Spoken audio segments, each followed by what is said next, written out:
The Earth is an amazing blue planet, covered 75% with water, the essence of life itself. Without water, life would not exist. Water makes our planet unique in our solar system, and the presence of water is what astronomers look for in their search for life on other planets. Like the Earth, the human body is also, on average, 75% water. Without water, none of the processes that support life can exist. While we can go without food for many weeks, we can only live a few days without water. Yet only 2% of the Earth's water is drinkable, and billions of people worldwide don't have access to clean drinking water. In this video, you'll learn a lot about water. You'll also be introduced to Dr. Richard Cohen, MD, a doctor who practices integrative anti-aging medicine and performance sports nutrition. We really don't think too much about water. It's something that comes out of our tap. It's something that's in the ocean. But what I want people to realize is that we are essentially water. Our brain is 90% water. Our blood is 80% water. Our muscles are 70% water. So without water, our bodies cease to exist. Water is the essence of life. Water carries oxygen and nutrients to the cells. Water regulates body temperature. Water helps the body absorb nutrients and convert food to energy. Water protects and cushions vital organs and cushions the joints. Water removes metabolic waste from the cells through the lymphatic system. Without water, life ceases to exist. Water is just water, right? Tap water, filtered water, spring water, well water, bottled water. Some are a little more pure than the rest. Others have more minerals and taste better. You may pay more for the ones from Fiji or France or some glacier in Canada. But water is just water. Or is it? Volumes have been written on the subject, and the truth is, not all water is the same. Where did water come from? Water came from rain, snowflakes, came from streams, underground reservoirs. And what we're learning now, and this is the case with most issues, and most, when you go back to how things used to be. So if we look at water, the way it used to be, there are 3 or 4 structural and biochemical differences than what exists today.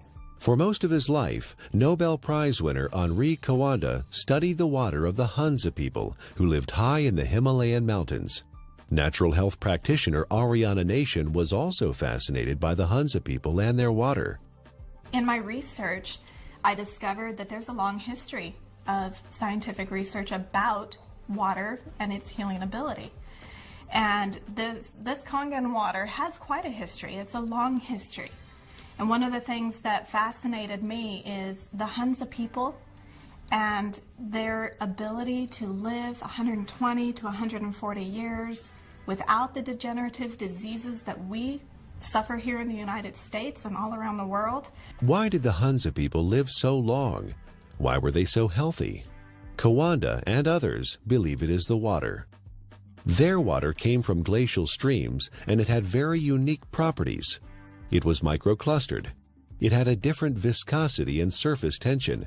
It carried lots of minerals that gave it a high alkaline pH. It also had an extraordinary amount of active hydrogen. Hydrogen with an extra electron. The presence of extra electrons made the water an antioxidant. All these properties combined contributed to the health and longevity of the Hunza people. Water similar to that of the Hunza people are found in other places around the world. The Caucasus Mountains of Azerbaijan, the Xinjiang region of China, and the Andes Mountains are just a few. In research, the Russians and the French and a lot of people have researched this. They found that it's their source of water. And it's from the glaciers that surround the mountainous region where they live. The common denominator with all these different cultures that have this vibrancy is their source of water and the properties that that water consists of. When we look at natural water, there are 4 or 5 different properties that are critical.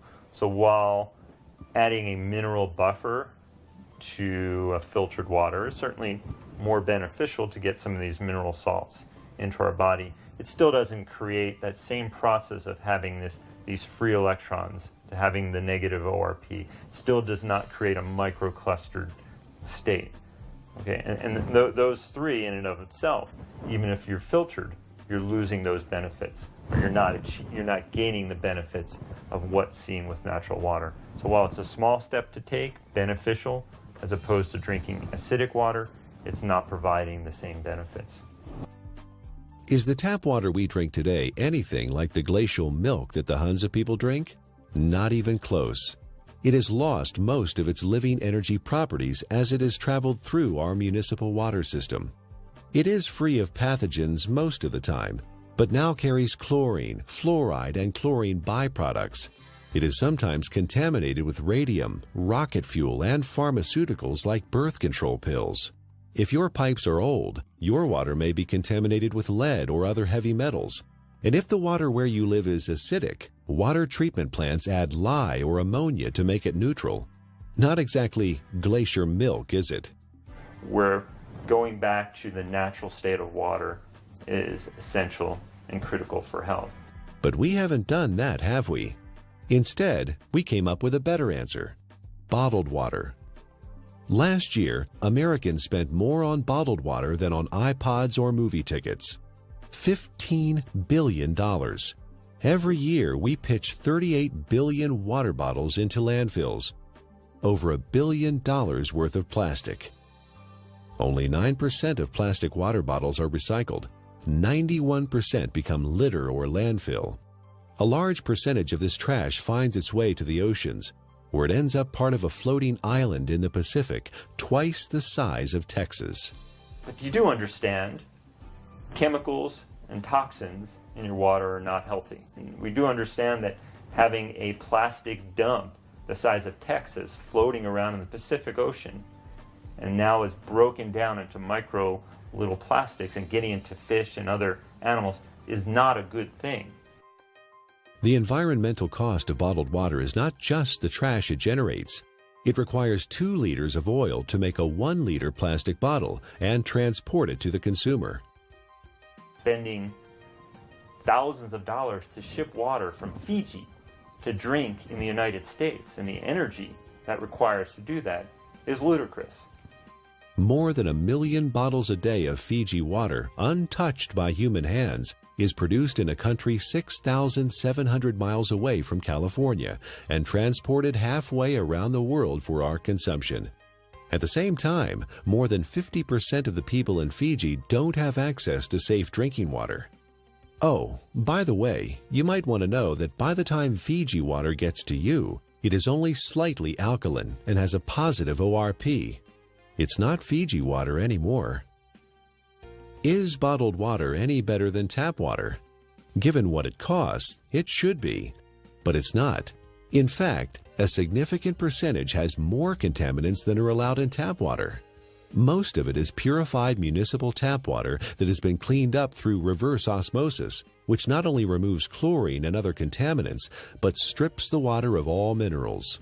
Reverse osmosis also wastes 4 to 10 gallons of water for every gallon produced. In Japan, RO water is known as dead water. Nearly all bottled water we tested came out as acidic. Even spring water that should be alkaline came out acidic. Even worse is that all bottled water we tested had a highly positive ORP, or oxidation reduction potential. Water that has a negative electrical charge, like the natural ancestral waters, is best. Bottled water may be clean, but it does not have the life-giving properties of natural water. Finally, there's the cost factor. It's hard to believe, but if you consume the amount of water you should every day from bottled water, you'd spend over $2,000 per year. Over 15 years, the lifespan of the best water ionizer on the market. That adds up to a lot of money. If the water we used at home cost what even cheap bottled water cost, our monthly water bills would run $9,000. $15 billion per year is spent on bottled water in the U.S. and over $1 billion worth of plastic ends up as trash. Is there a way to save the earth and save money at the same time? You know, spending $2 for a small 12-ounce bottle of water is, what is it, 5, 6, 7 times more expensive than fueling your car. Doesn't make sense, does it? Especially when you're buying water that is acidic. You're buying water that may be devoid of minerals. You're buying water that has a positive ORP that is damaging. Doesn't make sense, does it? Maybe there's a way to produce your own clean water. Well, it would be nice to have a glacier in our backyard, or it would be nice to have a fresh mountain spring that's just percolating out of an aquifer in the earth. Most people don't have that. But what we do know, interestingly enough, is in places where that does exist, one of the key components is this clean, natural-based water.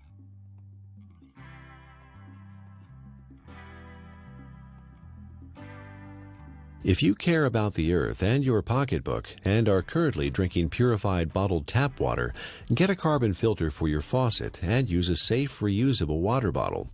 However, if you want to improve your health, drinking ionized alkaline Kangen water is a better choice. Like natural ancestral waters, it is microclustered, contains alkaline minerals, and has a negative ORP, making it an antioxidant, and it costs a little more than $1 a day for unlimited amounts.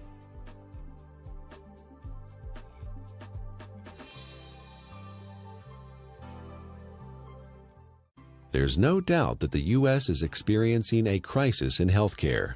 We spend more on healthcare than any other country, but rank just 37th out of 191 in performance.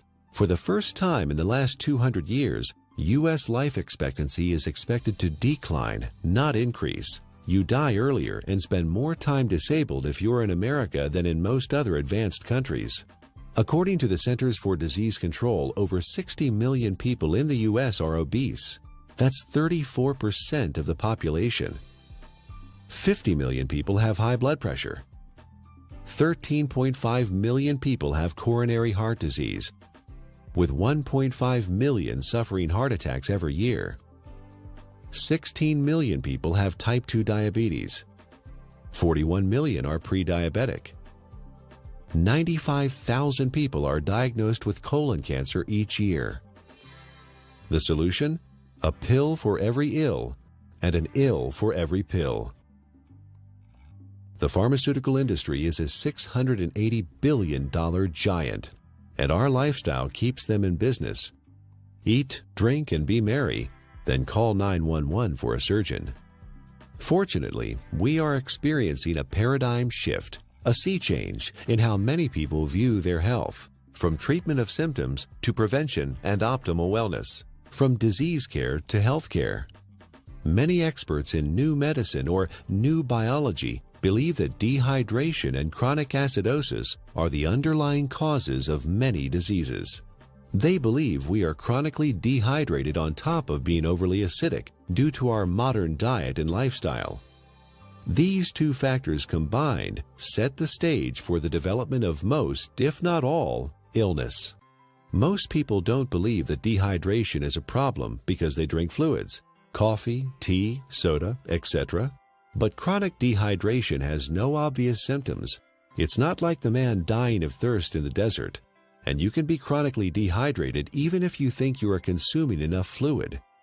Adequate hydration is critical to how our body functions and heals itself, and water, pure water, is the natural way to stay hydrated. What we need to understand is what is water and what is not water. We as a civilization, or as a modern civilization or modern culture, have begun to think of water as tea, as soda, as milk, as energy drinks, as coffee. It has water or liquid substance to it, but it is not water. Okay? Even what comes out of our tap and what is in the bottled water. While structurally may be the water molecule, once we understand how water exists in its natural state before modern times, we'll realize that even that is not necessarily the water that our body evolved to exist on. How can one determine if they're drinking enough water is the question. First thing is, if you're thirsty, you're way behind. Okay, that's a clear point. Our thirst mechanism doesn't kick in until we're already slightly dehydrated.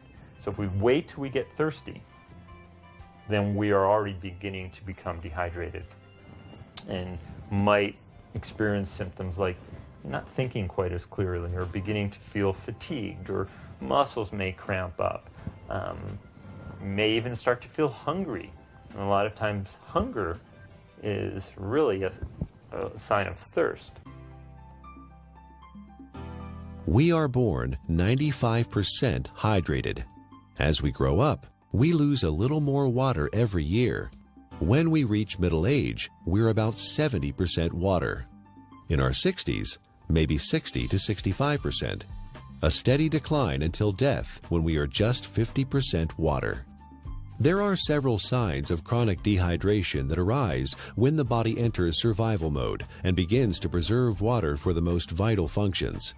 There are 5 distinct conditions related to chronic dehydration where the body begins to ration water: asthma, allergies, hypertension, constipation, and type 2 diabetes. Symptoms include exhaustion, lack of energy, headaches, skin problems, obesity, and joint pain. Finally, and perhaps most importantly, the acid-alkaline balance of the body is disrupted, leading to chronic low-grade acidosis and a host of modern diseases related to that condition. Don't wait until you're thirsty. Have a glass of ionized water. It's microclustered, alkaline, and contains active hydrogen and bicarbonate buffers. Critical is first thing in the morning, wake up and have a big glass of water. Make sure you drink a big glass of water through the day and see how you feel. It's sometimes incredible, and the effects can be very dramatic because people have never really had clean, natural water.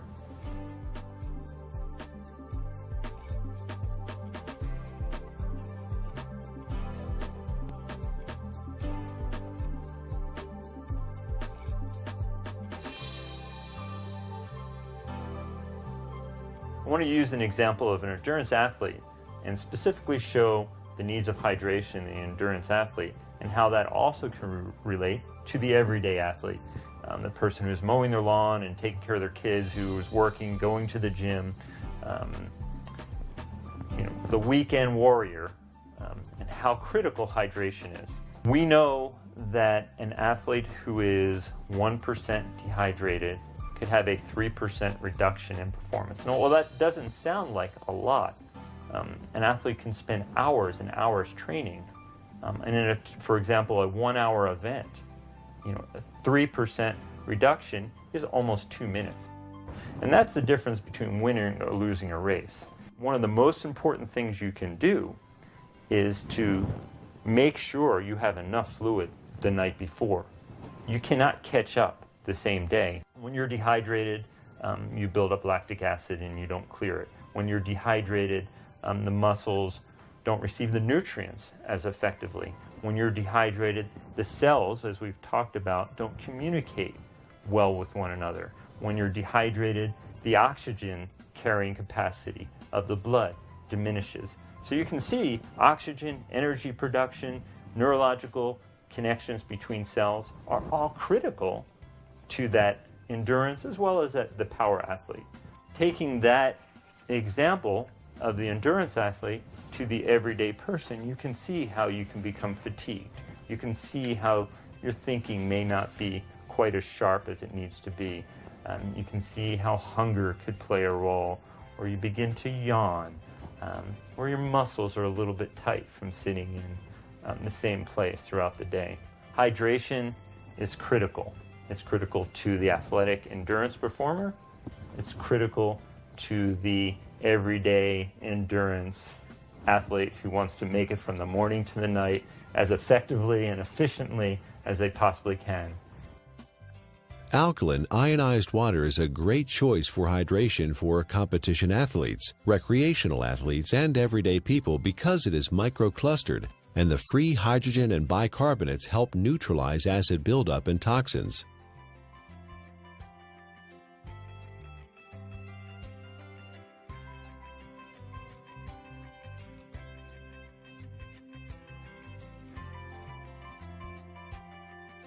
Chronic low-grade acidosis is a condition that develops over time and affects the quality of life and our ability to enjoy optimal health. It starts with our diet, acid-forming foods and drinks. Our sedentary lifestyle, poor digestion, and poor elimination add to the problem. The fluids between and within our cells become more acidic. To maintain balance, the body mobilizes buffers, minerals, and hydroxyl ions from the bones and other tissues. This, in turn, leads to osteoporosis, and the overall process results in poor health, chronic illness, arthritis, and sluggish lymph system. An acidic condition for the body is very unhealthy. When the body is chronically acidic, illnesses can develop. Think of your cells like a fish in a bowl of water. When the fish are sick, what do? Do you give them a pill? Of course not. That would not solve the problem at all. They would still be sick. You change the water, give them the proper pH and ORP so they thrive. pH stands for potential hydrogen and is a measure of the acidity or alkalinity of a solution. pH is neutral at 7.0. Above that is alkaline, below that is acidic. It's a logarithmic scale. Each increase in pH means 10 times more or less hydrogen is present. Alkaline ionized water has a pH between 8.0 and 9.5. Your body uses a system of buffers to keep the pH of your blood in a tight range of between 7.35 and 7.45, slightly more alkaline than pure water. The body relies on a very tight level of pH, or hydrogen atoms, to control lots of function within the body. When the body becomes acid, systems begin to malfunction. We understand fish tanks and swimming pools. When they're acid, you need to make a change. When a fish tank is acid, fish die. When a pool becomes too acid, you don't want to go in it. When rain is acid from sulfuric acid and other too much carbon dioxide, it breaks statues. They begin to disintegrate. And we know acid rain and damages lake. Well, our body becomes a sink for this acidity. And when this acidity builds up, it in essence is one of the reasons for disease in our body. Bones begin to demineralize. Our ability to create energy decreases. Our immune system becomes depressed. The inflammation for aches and pains increases. Not a good thing to be acid. Dr. Linda Frassetto has proposed a revolutionary hypothesis that obesity is an evolutionary adaptation. While at one time we were able to metabolize our food and dispose of the normal acid waste through our kidney and liver using the bicarbonate buffer system, the sheer amount of acid waste that the body must handle today has created a problem. In order to protect the internal organs from damage, the body has adapted and now stores acid waste in the fat cells, as well as turning it into cholesterol, uric acid, kidney stones, and other storage forms. In her book, The Chemistry of Success, Dr. Susan Lark describes the effects of chronic low-grade acidosis. First, you tend to tire easily and become fatigued, retain toxins and heavy metals, lack energy to achieve your goals, become more pessimistic, develop chemical sensitivities, experience stiffness and joint pain, brain fog, and chronic fatigue. Several long-term medical problems are due to chronic acidosis: high blood pressure, autoimmune disorders, cancer, heart disease, diabetes, and inflammation.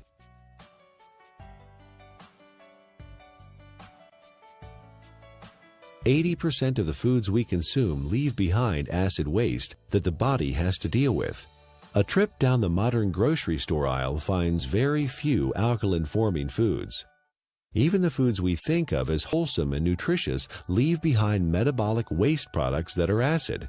And of course, junk food falls into the acid-forming category. Most of the fluids that people consume today are acid. Sodas contain citric acid, energy drinks, phosphoric acid, and caffeinated beverages, and coffee, and many different commercial teas. Sugar, acid. Tap water, acid. Not a good thing for our system. Natural water is alkaline. Fruits, vegetables are alkaline. Stress-reducing activities are alkaline. So you see the link here. Things that are beneficial to our body tend to be alkaline creating. It allows the body to buffer damage of its processes of energy production. In addition to our diet, there are several ways our modern lifestyle increases the acid load on the body. Physical and mental stress reduce oxygenation and blood flow and increase muscle tension. Strong emotions like anger, fear, hostility, anxiety, or excitement. Vigorous exercise, which produces lactic acid, pyruvic acid, and CO2, decreasing muscle pH. Frequent airplane travel with cabin air lower in oxygen and higher in CO2. Over-the-counter and prescription medicines and vitamins. All these things produce more acid for the body to deal with. Consuming more acid is like consuming and sucking life out of your system. You have a certain ability to buffer that, and you will break down. So water in its more alkaline state, it provides it more of a capacity, to handle some of the stressors of life that we face, or the choices that we face. Drinking ionized alkaline water, the equivalent of ancestral or glacial water, is an affordable, practical, and accessible solution to provide the body with a constant stream of alkaline bicarbonate buffers to neutralize acidity with no side effects. The cycle of wellness begins with a diet that contains more alkalizing foods and ionized alkaline water. Moderate exercise, good digestion, and complete daily elimination are also important. This leads to more alkaline fluids within and outside of the cells. Calcium and other minerals support bone density instead of being used as buffers. An alkaline body leads to better digestion, less illness, fewer colds or flu, a feeling of well-being, better lymphatic flow, more energy and stamina. Alkaline ionized Kangen water provides hydration, alkaline buffers, and antioxidant activity, which keeps the body in homeostasis, allowing it to heal itself.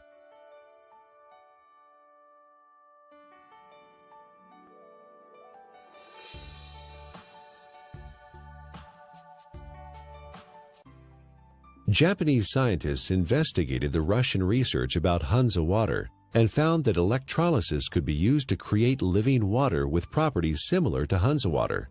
This is now known as functional water, micro water, ionized water, or Kangen water. Kangen is a Japanese word that means return to origin, or in chemistry, reduced, having an extra electron. In the U.S., Kangen water is the trademark of Enagic USA, who market top-of-the-line water ionizers. Anyone with an ion water generator can make Kangen water from tap water. Water is first filtered, then exposed to an electrical charge in the electrolysis chamber of the generator. Alkaline ionized water is called living water. It is similar in atomic structure to the waters that the people of Hansa drink directly from glacial streams in the high Himalayas. It is fresh, invigorating, life-enhancing, free radical scavenging, and delicious. Full-scale development of water ionizers started in 1954, fueled by research at several agricultural universities on the effects of ionic water, especially acid water, on plants. Experiments on the human body followed, conducted by Japanese doctors and other scientists around the world.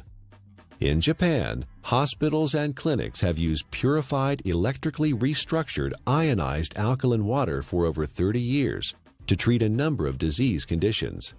Following efforts by Japanese medical doctors and agricultural doctors, the water ionizer was approved for medical therapeutics by the Japanese Ministry of Health and Rehabilitation in January 1966.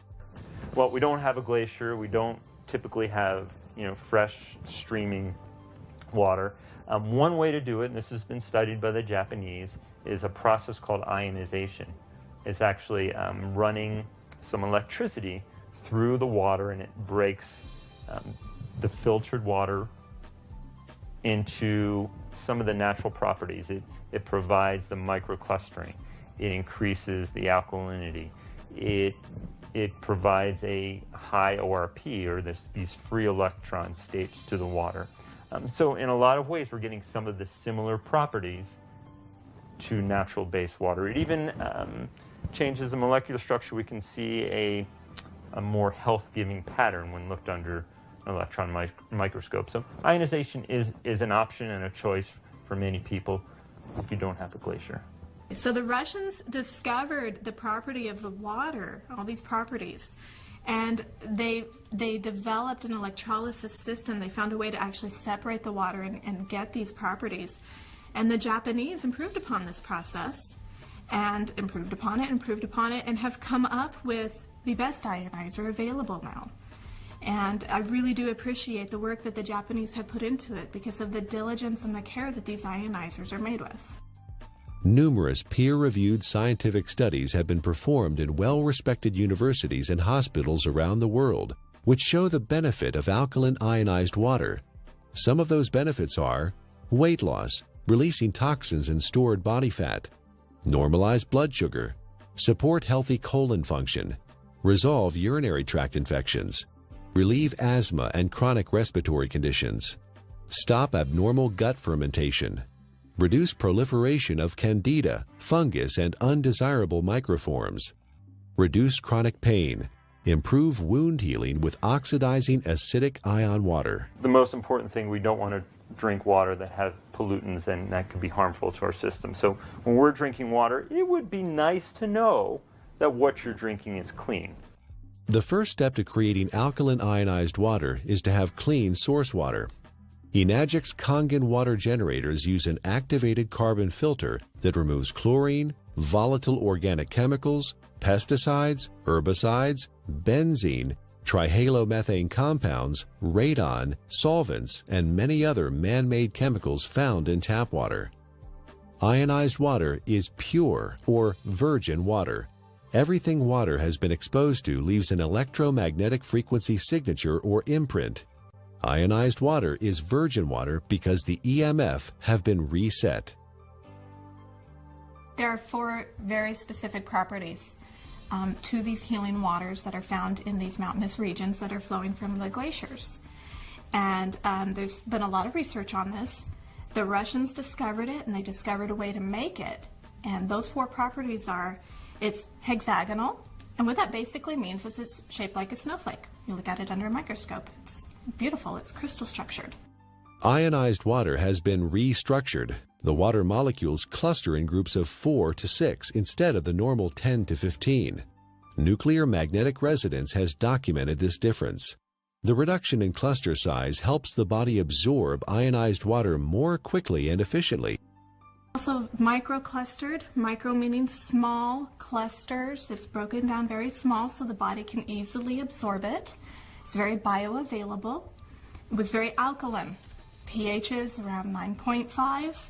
Some were found at 9.0. So it really helped the body as far as not adding acid waste to the body and helping to keep the body very alkaline. You may hear a term, it's called clustering. The water molecules naturally exist in a cluster, and some people call it hexagonal, which would be 6. So they naturally exist in a cluster of 6 water molecules. The water as found through taps and commercial water sources is a much larger cluster of water molecules. There are many beneficial properties to that, and it enhances the body's ability to hydrate. I was really excited when I started actually to quote-unquote play with the water in my own kitchen with different supplements, with powders and tea and oil and all the different things that I worked with. And you could really see the life to the water. I could put, for example, my green vegetable powder drink in Kangen water versus a bottled water and a tap water, and actually see that this water has an energy to it. In fact, it will stir itself and become very, very absorbable, and you can watch that happen within the water. You can watch it make tea instantly, whereas other waters cannot do that. It cannot get in and penetrate those nutrients and pull those nutrients out and put it right in the water where you're drinking it, where it can then go in and penetrate your cell walls at that same level. Many people complain that they find it difficult to drink large amounts of water because it makes them feel bloated and heavy. Regular water, tap or bottled, is composed of large clusters of water molecules and has no life energy or electrical charge. It sits in your stomach like a stagnant pond. In contrast, drinking ionized alkaline water is easy because it tastes much better than tap or bottled water, and the smaller molecular cluster size and life energy it carries allows it to be absorbed more quickly. And the other feature is it has a negative ORP, and what that stands for is oxidation reduction potential. Not to get real big and fancy, a lot of people are like, oh, what is that?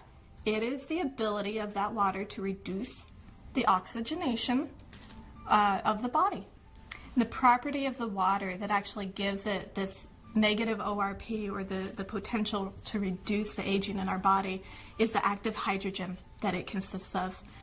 ORP, also known as redox potential or oxidation reduction potential, measures the tendency of a molecule to gain or lose electrons. It is measured in millivolts. When a substance has an electron to donate, it measures with a negative charge. When a substance loses an electron and is positively charged, the ORP is plus. Negatively charged substances act as an antioxidant. Positively charged substances act as oxidation enhancers. What we have learned to understand is this water in its energetic state has an abundance of free electrons. Okay? The Earth is loaded with free electrons, and where that comes from is lightning strikes. Okay? So we have all this energy potential in the Earth that's imparted to the water, and when we consume the water, you're basically consuming a antioxidant. We know vitamin C, vitamin E, all these particular nutrients that you may take. In its natural state, water has a similar or even perhaps more powerful ability to quench out free radicals or inflammatory processes that may occur from natural processes within our body to create energy, to fight infections, as well as to quench out some of the destructive things that we may do in our modern life, from pharmaceutical agents, cigarettes, alcohol, over-exercising, stress. Water can help buffer that in its natural state. Like natural ancestral water, ionized water holds a measurable negative electrical charge. This is what gives the water vitality or life energy. Almost all other drinking water available to us has a positive charge, which means they are oxidizing agents. Only negatively charged water can efficiently flush out toxins and poisons in the body at the cellular level and neutralize free radicals. A free radical is a molecule of oxygen that has lost an electron and is positively charged. It is also known as active oxygen. This active oxygen is hunting for a replacement electron from somewhere else in the body. Active oxygen damages the cell membrane and even DNA. Antioxidants produced by the body and from our food provide free electrons to stabilize active oxygen-free radicals. Ionized water is one of the most powerful antioxidants known. Ionized water has millions of hydroxyl ions per glass.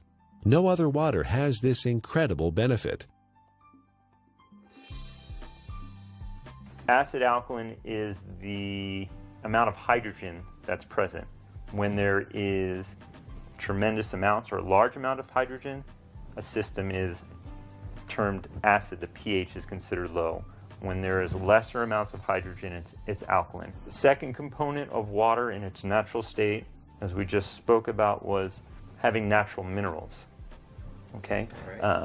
Being able to get these nutrients which are critical to our health, and those don't exist for the most part in commercially bought or tap waters. Water in a alkaline state provides the body with a greater capacity to buffer some of the natural processes that stress the body, as well as the lifestyle processes that also stress the system. And drinking water in a natural alkaline state provides you with a substance that is not acid, that is not damaging to your system. So you can look at it from two different ways, eliminating all the unhealthful things that we don't even think about and consuming clean, natural base water. Is ionized alkaline water safe for anyone to consume? Certain medical conditions require fluid restriction, so you should follow your doctor's advice. For these people, because of the unique imbalances that are created, extra fluid is not processed well. So the standard conventional mechanism, don't take fluid because you can't process it. Let's minimize it. While the cells intracellularly are starving. See, the problem is that the fluids can no longer get into the cells effectively. Is it because people are not drinking or haven't drinking natural water? Certainly one component of it. It has to do with the health of the actual cellular membrane. So for these people, well, I don't want to say drink all the water you can, but I think you will find for whatever water that you can, or fluid that you can, by consuming water in a natural state, you may begin to enhance the intracellular component of the water and lessen some of that extracellular water that exists. And in doing so, you may find that your fluid intake may gradually increase, and that would be beneficial. How that helps your ultimate condition, obviously it is an unknown since there's many factors involved. But water in its natural state, microclustered, alkalinized, is going to give you, in essence, the most bang for your buck. Don't waste your fluid on coffee. Don't waste your fluid on energy drinks or sodas. Absolutely not. That's just going to make your condition worse. All water is not created equal. We encourage you to try ionized alkaline natural water. Ask the person who gave you this DVD for a free sample of Kangen water. For references and resources about the topics covered in the DVD, go to ionwatertruths.com.